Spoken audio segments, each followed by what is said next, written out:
I'm Lucy. I'm based in Copenhagen, Denmark. I studied my master's degree here. I recently graduated. During my study, I started getting interested in DI.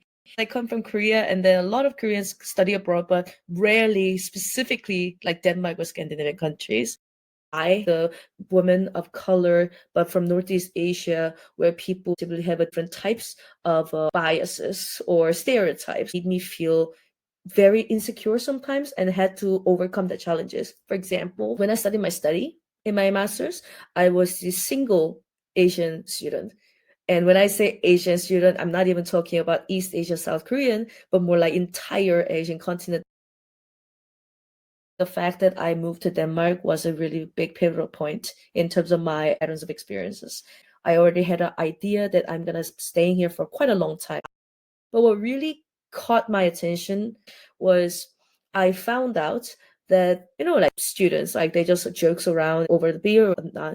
But then I was told I should be sent to North Korea or back to North Korea. And I was quite shocked how somebody could make the statement to South Korea.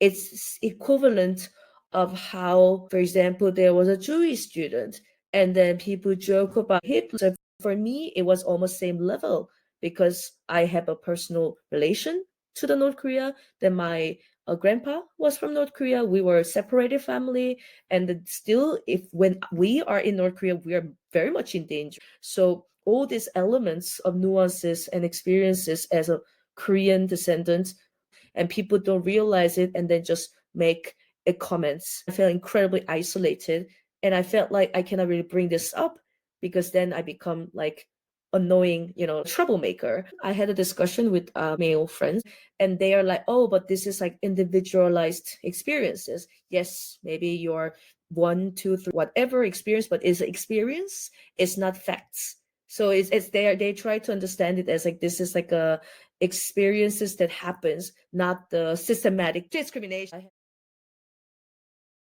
I have been involved in career sessions and workshops and programs.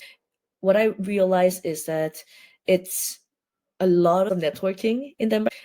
It's so hard to get a job. I had a friend, she's a Chinese adoptee, Dane, and we talked a lot about identities and feeling of the belonging. So when I told her about my struggle, when I'm trying really hard to get myself out there, promoting yourself constantly on LinkedIn, on job application, and then she told me that, hey, like I think I might know someone who's working in the field that you like. Let me put you through to have a coffee meeting. And I talked to the person, and I just felt so included. And I like that how we sort of reach out to each other, feeling that's part of it rather than focusing on differences. Like, oh, because you're this, let me help you, versus, oh, I know that's tough, let me help